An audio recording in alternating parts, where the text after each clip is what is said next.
चलो देखो अब। ठीक है। इसके पहले की क्लास में भूगोल में क्या क्या पढ़ लिए थे? सौर मंडल के बारे में पढ़ लिए थे, याद है ना? सौर मंडल के बारे में, पृथ्वी और चंद्रमा के बारे में भी पढ़, सूर्य ग्रहण चंद्र ग्रहण कैसे लगता है उसके बारे में पढ़ लिए थे, है ना? अब आज हम लोग पढ़ेंगे ग्लोब के बारे में। ग्लोब, अक्षांश और देशांतर, ये हमारे पाठ का नाम है। ग्लोब, अक्षांश एवं देशांतर।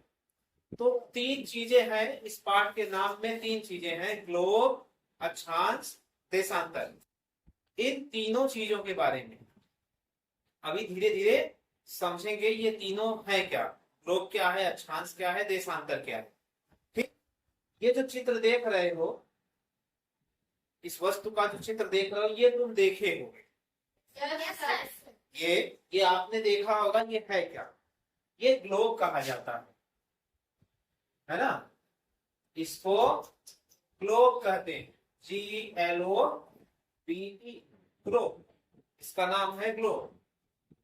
जैसे हमारी पृथ्वी है, हम जानते हैं कि हमारी पृथ्वी लगभग गोल आकार की है। पूरी तरह से गोल नहीं है, लगभग गोल आकार की है। जैसे हम लोग अंडा देखते हैं ना, अंडा पूरी तरह से गोल नहीं होता, बीच में थोड़ा चपटा होता है। ऐसे ही हमारी पृथ्वी का भी आकार होता है, वो बीच में थोड़ी चपटी होती है। ठीक है ना? तो किस तरह से दिखती है? वास्तविक रूप से जो पृथ्वी होती है वो कुछ इस तरह की होती है, ऐसी अंडे की जैसे। ठीक। और जब ये अपने धुरी पर चक्कर लगाती है, ठीक है ना, धुरी पर जब चक्कर लगाएगी, ये धुरी हो जाती है, धुरी पर चक्कर लगाती है पृथ्वी, तो ये इधर की दूरी ज्यादा होती है और इधर की दूरी कम होती है। ये वाली दूरी कम रहेगी, ये वाली दूरी ज्यादा रहती है। बात समझ में आ गई? चलिए आगे देखते हैं। ये हमारी पृथ्वी का एक मॉडल है। जैसे पृथ्वी के बारे में अगर अध्ययन करना हो, पढ़ना हो, तो हम बहुत बड़ी पृथ्वी को सामने रख करके नहीं पढ़ सकते ना। पृथ्वी हमारी बहुत बड़ी है, उसको हम सामने रख करके नहीं पढ़ सकते, उसके बारे में अध्ययन नहीं कर सकते। तो हमें कुछ ऐसा चाहिए कि हम उसे सामने रखें और वो हमारी पृथ्वी जैसा दिखाई दे। इसलिए ग्लोब बनाया गया। ग्लोब को गोल आकार में बनाया गया सुविधा के लिए। ठीक। गोल आकार में बना करके उसको इस तरह के फ्रेम में रखा गया। अब ये ध्यान दो, इस फ्रेम को इस तरह से झुका करके क्यों रखा गया है? पृथ्वी का जो रूप बना है, ये मॉडल, इस मॉडल में एक कील लगी हुई है जो कि इस पार से इस पार तक आ रही है ना? कील इस पार से इस पार तक आ रही है। क्या हम ग्लोब को इस तरह से नहीं बना सकते थे? जैसे इसको ऐसे कर देते, यहाँ पे ऐसे कर देते, तब ये जो फ्रेम का हिस्सा है ऐसे यहाँ पे आता और यहाँ से ऐसे स्ट्रेट बन जाता, इस तरह से। तब जानते हो, तब ये जो कील है वो सीधी इस तरह से रहती। ऐसे ही तो बनाया जा सकता था। टेढ़ा करके मेहनत क्यों बढ़ाई गई? ग्लोब को ऐसे टेढ़ा किया गया ना, देख रहे हो ना, इसको टेढ़ा किया गया और ये कील ऐसे झुक गई। इसमें कील नहीं झुकी है जो हम बना रहे हैं। ऐसा ही क्यों बना? ऐसा बना देते तो और आसान होता, है ना? जो एक एक कील यहां से यहां तक आई, यहां अलग कील लगाई गई, यहां से अलग कील लगाई गई टिकाने के लिए। अगर ऐसा बनाते तो एक से पूरा काम हो जाता ना, ये आसान होता बनाना, कम खर्चीला होता। लेकिन ग्लोब को ऐसा बनाया गया। क्यों बनाया गया ऐसा? इसके पीछे का कारण जानते हैं? क्या कारण? क्योंकि पृथ्वी अपने अक्ष पर झुकी हुई है।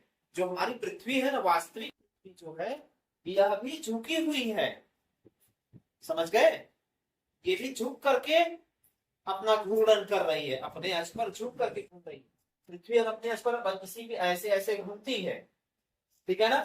जब पृथ्वी अपने अक्ष पर झुकी हुई है, उसका जो मॉडल बनेगा उसको तो उतना ही झुकाना पड़ेगा जितनी वास्तव में पृथ्वी झुकी हुई है। इसीलिए ग्लोब को इस आकार में बनाया गया, ऐसा नहीं बनाया गया। अब समझ गए बात? ये देखिए, पृथ्वी के वास्तविक प्रतिरूप को ग्लोब कहते हैं। समझ गए बात? ग्लोब को लट्टू के समान उसकी धुरी पर घुमाया जा सकता है।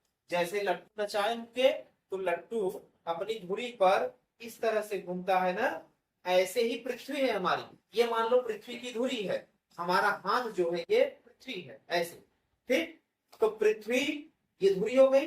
धुरी मतलब होता है कि किसी चीज के घूमने के लिए एक सपोर्ट चाहिए, वो धुरी होती है। ठीक है ना।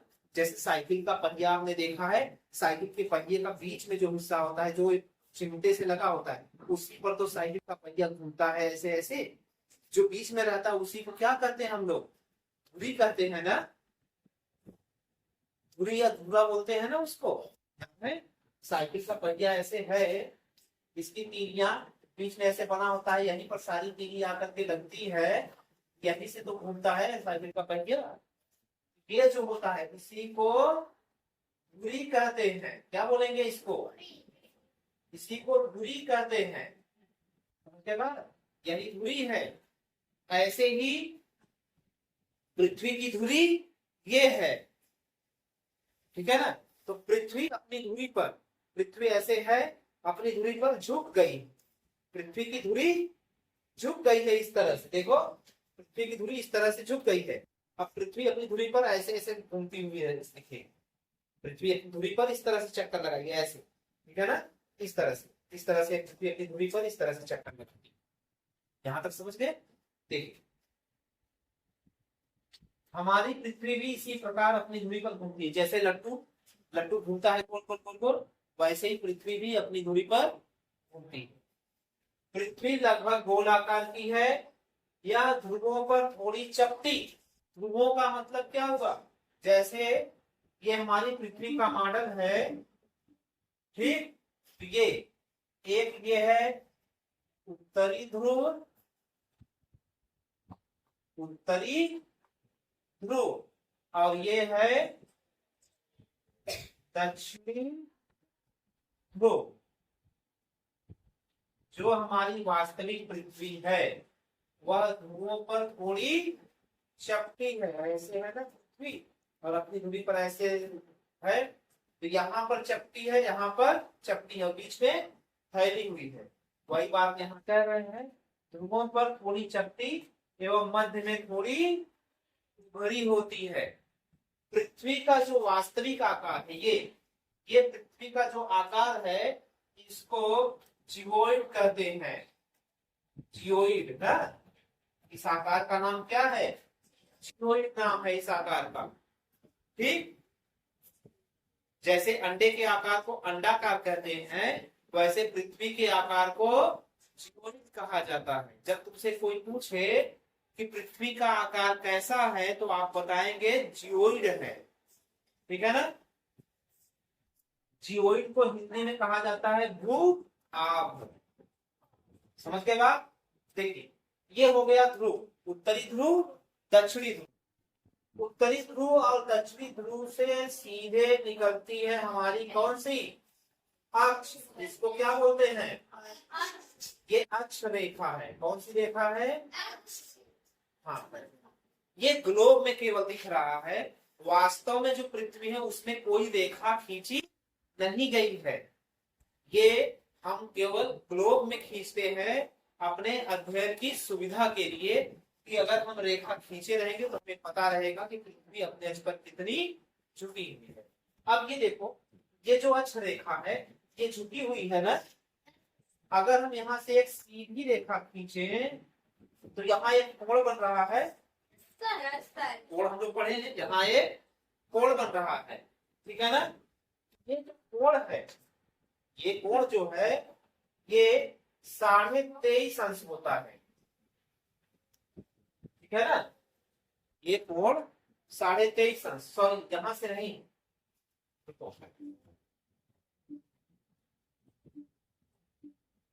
यहां से नहीं, ये जो अक्ष रेखा है, ठीक, अगर यहां से हमें सीधी रेखा खींचे, यहां से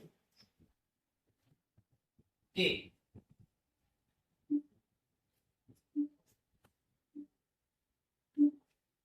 देखो,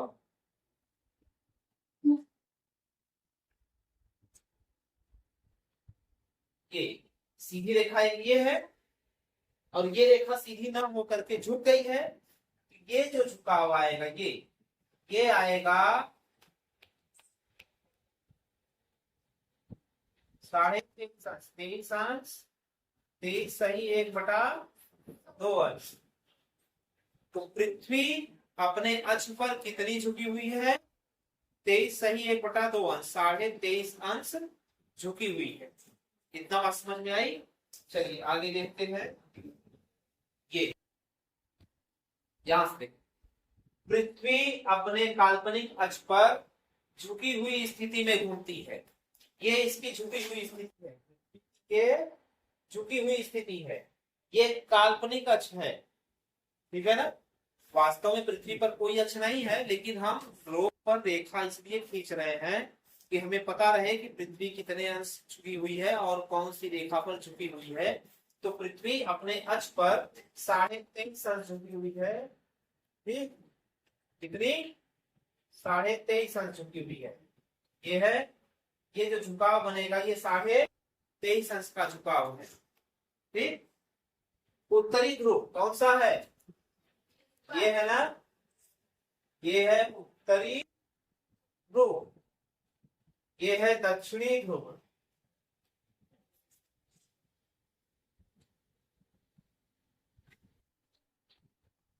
ठीक। उत्तरी ध्रुव और दक्षिणी ध्रुव दो ऐसे बिंदु हैं जहां से हम किसी भी स्थान की वास्तविक स्थिति का पता लगा सकते हैं कि कौन सा स्थान कहां पर है। हम इसका पता बता सकते हैं केवल ध्रुवों की स्थिति से, ठीक। भूमध्य रेखा एक अन्य काल्पनिक रेखा है। अब भूमध्य रेखा कौन है? देखो, ये है उत्तरी ध्रुव, ये है दक्षिणी ध्रुव। जब हम दक्षिणी ध्रुव से ऊपर जाएंगे और उत्तरी ध्रुव से इधर नीचे की तरफ आएंगे, एकदम बीच में आने पर हमको ये लाइन मिलेगी, है ना। एकदम बीच में ये लाइन मिलेगी। ये लाइन क्या करेगी? इधर वाले हिस्से को और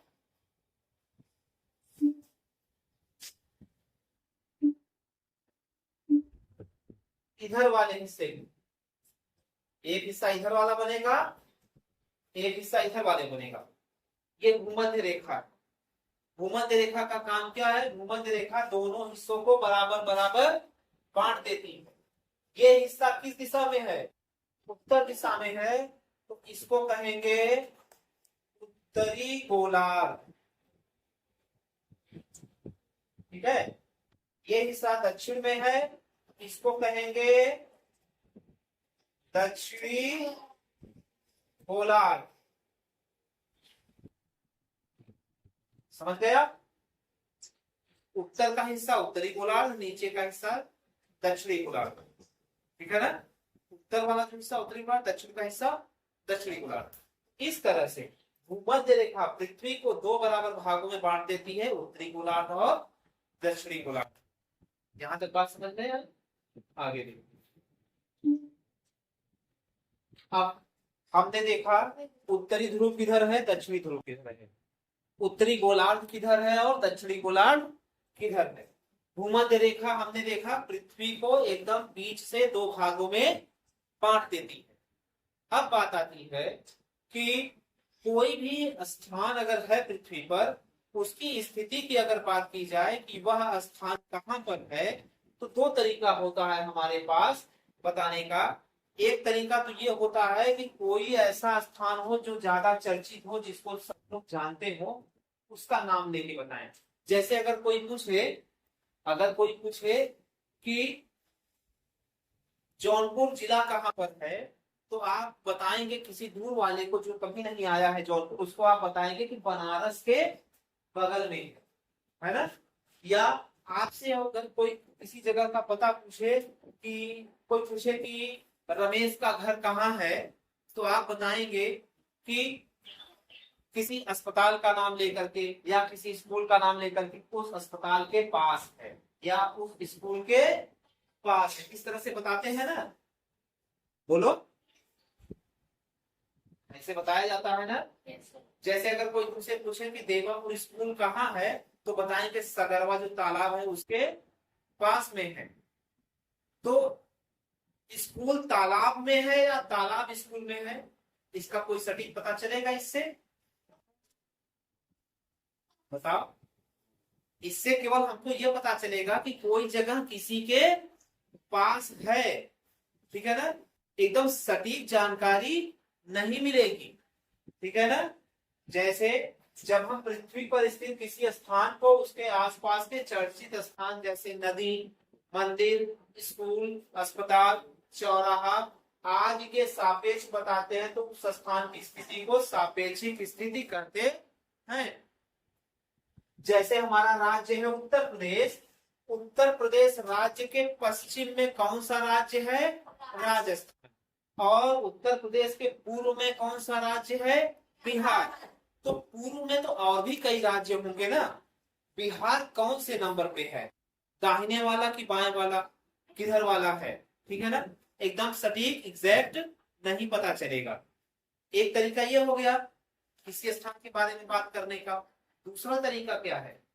जब हम पृथ्वी पर स्थित किसी स्थान की स्थिति को बिना किसी चर्चित स्थान की स्थिति के सापेक्ष बताएं, तो उस स्थान की स्थिति को वास्तविक स्थिति कहते हैं। वास्तविक स्थिति का मतलब हम ये ना बताएं कि किस जगह के पास है, हम सटीक एकदम वही स्थिति बताएं कि आप किस जगह जाएंगे एकदम वही उसी बिंदु पर वह जगह है। तो एकदम सटीक बिंदु बताने के लिए हमें कुछ रेखाओं की जरूरत पड़ती है, जिससे हम ये बता पाए कि हाँ एकदम सटीक किसी बिंदु पर वह जगह है, ठीक है ना। जैसे अगर हम ये गोला खींचे, गोला खींचने के बाद से कहें कि एकदम इस गोले के बीचों बीच निशाना लगाना है, तो आप एकदम बीचों बीच निशाना कहाँ लगाएंगे? कोई यहाँ पर लगाएगा, कोई यहाँ लगाएगा, कोई यहाँ, कोई यहाँ, कोई यहाँ लगाएगा, ठीक है ना। लेकिन अगर हम एक बिंदु निश्चित कर दें कि केवल इसी बिंदु पर ही निशाना लगाना है, तो आपका निशाना दाहिने बाएं कहीं और नहीं जाएगा, केवल ठीक इसी बिंदु पर आकर लगेगा। आप इसी को देखेंगे। अगर ये नहीं है तो आप पूरे क्षेत्र को देखेंगे कहां पर लगा दें। बीच का मतलब अंदर हम कहीं पर भी लगा दें, वही है। जब किसी वस्तु की किसी स्थान की सापेक्षिक स्थिति बताते हैं, इसके अगल बगल कहीं पर भी हो सकता है ना। जैसे ये मेरा घर है, ये मेरा घर अस्पताल के अगल बगल कहीं पर भी हो सकता है। मैं अगर बताऊं मेरा घर किसी अस्पताल के बगल में है, तो किसी अस्पताल के बगल में उसके दाएं भी हो सकता है, बाएं भी हो सकता है, थोड़ा सा 10 कदम आगे भी हो सकता है, 10 कदम पहले भी हो सकता है। लेकिन अगर मैं ये बता दूं मेरा घर यहां से आप 5 किलोमीटर जाएंगे, 5 किलोमीटर जाने के बाद आप 100 मीटर दाहिने मुड़ेंगे, दाहिने मुड़ने पर 2 कदम और चलने पर एकदम ठीक उसी जगह पर मेरा घर। तो मैंने किसी और जगह का नाम लिया नहीं लिया ना, मैंने दूरी और दिशा बता दी आपको। मैंने दूरी और दिशा बता दी आपको, आप दूरी और दिशा को मापते हुए गए और ठीक मेरे घर के सामने खड़े हो गए। तो ये तरीका दूसरा वाला है कि जब आप किसी वस्तु की किसी स्थान की वास्तविक स्थिति को बताते हैं, तब आप किसी और जगह का नाम नहीं लेते, आप दिशा और दूरी बता देते हैं, जिससे कि वह व्यक्ति ठीक उसी जगह पर पहुंच जाएगा। ठीक, तो ठीक उसी जगह पहुंचने के लिए दिशा और दूरी बतानी पड़ेगी। इसी दिशा और दूरी को, जो दिशा और दूरी हम बताएंगे, इसी दिशा और दूरी को रेखाओं द्वारा बताया जाता है। इन रेखाओं को अक्षांश और देशांतर रेखा कहा जाता है। जो हम दिशा और दूरी बताएंगे ना, वो रेखाओं के माध्यम से बताएंगे, और वही रेखाएं कही जाएंगी अक्षांश और देशांतर। अब इतनी बड़ी पृथ्वी है, इतनी बड़ी पृथ्वी पर लाइन खींचना तो संभव है नहीं कि आप लाइन खींच करके बता दें हाँ इस लाइन पर इस दिशा में इतनी दूर पर आपका घर है, ठीक। लेकिन हम ग्लोब हमारे पास एक मॉडल है पृथ्वी का, छोटा है, बहुत छोटा है पृथ्वी की अपेक्षा। हम उसको अपने सामने रखकर देख सकते हैं। हम उस पर लाइनें खींचेंगे, अक्षांश और देशांतर रेखाएं खींचेंगे। अक्षांश देशांतर रेखाएं खींचने के बाद तो ये पता चल जाएगा कि मेरा घर किस दिशा में कितनी दूर पर है, ठीक है। आगे देखिए, अब हम लोग सीखेंगे अक्षांश और देशांतर रेखाएं खींची कैसे जाती हैं। अक्षांश और देशांतर रेखाएं कैसे खींची जाती हैं, हम ये सीखेंगे। तो अक्षांश देशांतर रेखाएं खींचने के लिए हमारे पास पहले पृथ्वी होनी चाहिए। पृथ्वी को ले आते हैं, ये आ गई पृथ्वी हमारी, ठीक है, ये पृथ्वी आ गई, ये है पृथ्वी, ठीक है।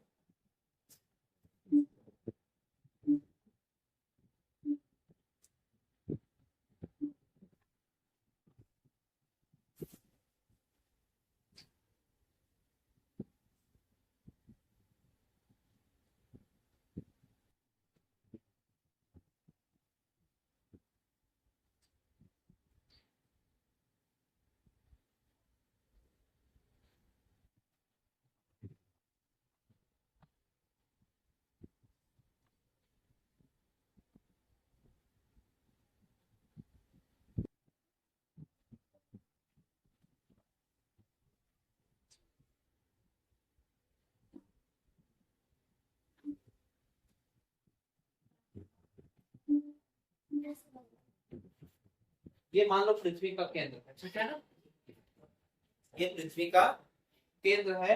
यहां से हम खींचेंगे भूमध्य रेखा, भूमध्य रेखा, ठीक है ना। कौन सी रेखा खींचेंगे, भूमध्य रेखा। कौन सी रेखा होती है, जो पृथ्वी को बीच होती है ना, पृथ्वी को बीच से दो भागों में बांट देती है, वही भूमध्य रेखा कही जाती है। तो हम खींच देते हैं यहाँ पर भूमध्य रेखा, ठीक है ना, ये हो गई भूमध्य रेखा, ठीक। ये कौन सी रेखा हो गई, भूमध्य रेखा। हमको खींचना है अक्षांश रेखाएं। क्या खींचना है, अक्षांश रेखाएं, अक्षांश रेखा खींचना। हम लोग अक्षांश रेखा खींचना सीखेंगे, ध्यान से देखिए, बहुत जल्दी समझ में आएगा, बहुत आसान है। तो ये हो गई पृथ्वी, हमने खींच दिया भूमध्य रेखा। भूमध्य रेखा खींचने के बाद ये हमारे पास पृथ्वी का केंद्र है, ठीक। पृथ्वी के इस केंद्र से, पृथ्वी के इस केंद्र से हम यहाँ पर कोण बनाना शुरू करेंगे, ठीक है ना। इस भूमध्य रेखा पर कोण बनाना शुरू करेंगे। कोण बनाने के लिए हमें चाहिए चांदा, चांदा ले लेते हैं। चांदा ले लेने के बाद अब यहाँ पर कोण बनाना शुरू करेंगे। कोण बनाने का तरीका आपको पता है, चांदे की सहायता से ना, लाइन को हमने ढक दिया। लाइन को ढक देने के बाद अब हम क्या करेंगे, अलग अलग अंश के कोण खींचेंगे। जैसे हमने खींचा 10 अंश का, 20 अंश का,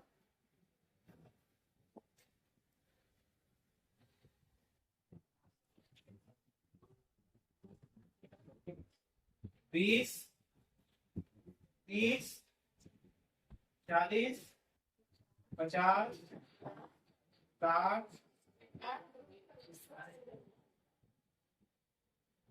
70, 80, 90।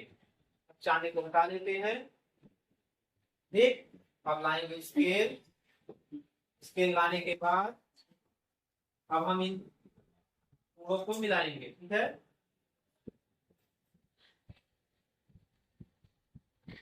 इन कोणों को मिला दिया जाएगा।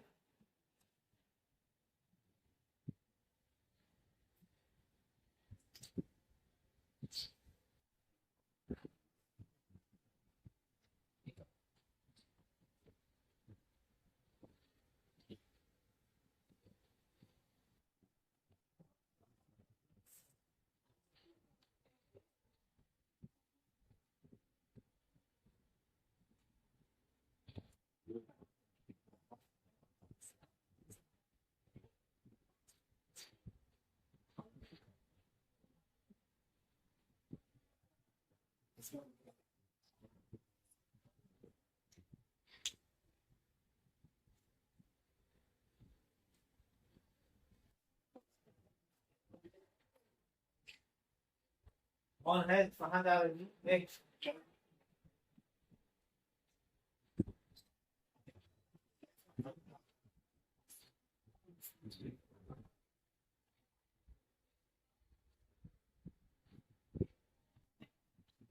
इस तरह से हमने खींच दिया ना। अब देखिए ये जो लाइनें हैं, ये जो कोण की लाइनें हैं, ये पृथ्वी के बाहरी हिस्से को किसी किसी बिंदु पर काट रही है ना। ये 10 अंश है, ये 20, ये 30, 40, 50, 60, 70, 80 और 90। ठीक है ना। अब देखिए ये तो भूमध्य रेखा है, ये कितने अंश पर हो गया? 0 अंश पर। अब देखिए ये जो 10 अंश यहाँ पर कटा है, ये जो 10 अंश यहाँ पर कटा है, इस 10 अंश को हम अब सीधा करेंगे ऐसे। यहाँ 10 अंश पे कटा है ना,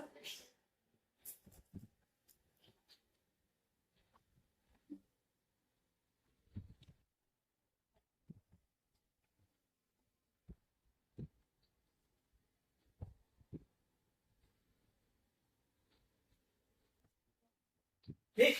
देखिए ये जो 10 अंश का चिन्ह लगा है, इस 10 अंश के चिन्ह पर हम ये लाइन खींचेंगे, फिर 20 अंश पर खींचेंगे इसी तरह से,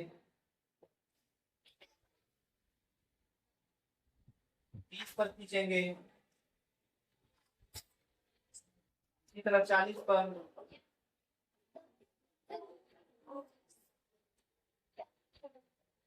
इसी तरह से 50, 60,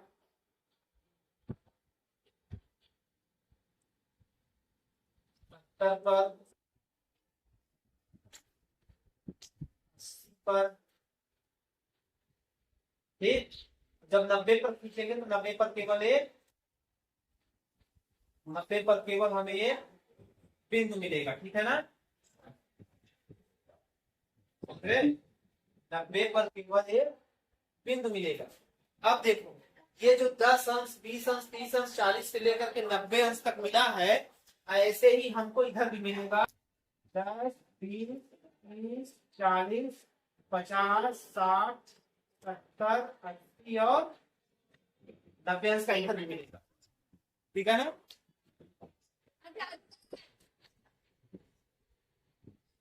ठीक है ना। 90 अंश तक यहाँ पर भी मिलेगा। ये जो रेखाएं हैं, इन्हीं रेखाओं को कहा जाता है अक्षांश रेखाएं। तो समझो कितनी रेखाएं इधर बनी? 0 से लेकर के 90 तक। 0 से 90 तक कितनी रेखा हो गई? यहाँ 90 रेखा ऊपर, 90 रेखाएं ऊपर बनेंगी, 90 रेखाएं नीचे, यानी कि उत्तरी गोलार्ध में 90 देशांतर रेखाएं, दक्षिणी गोलार्ध में 90 देशांतर रेखाएं, दोनों मिलाकर कितनी हो गई? 180। ठीक है ना। 180 और एक भूमध्य रेखा पूरी मिलाकर के कितनी हो गई? 181। 181 हो जाती है। ठीक है ना।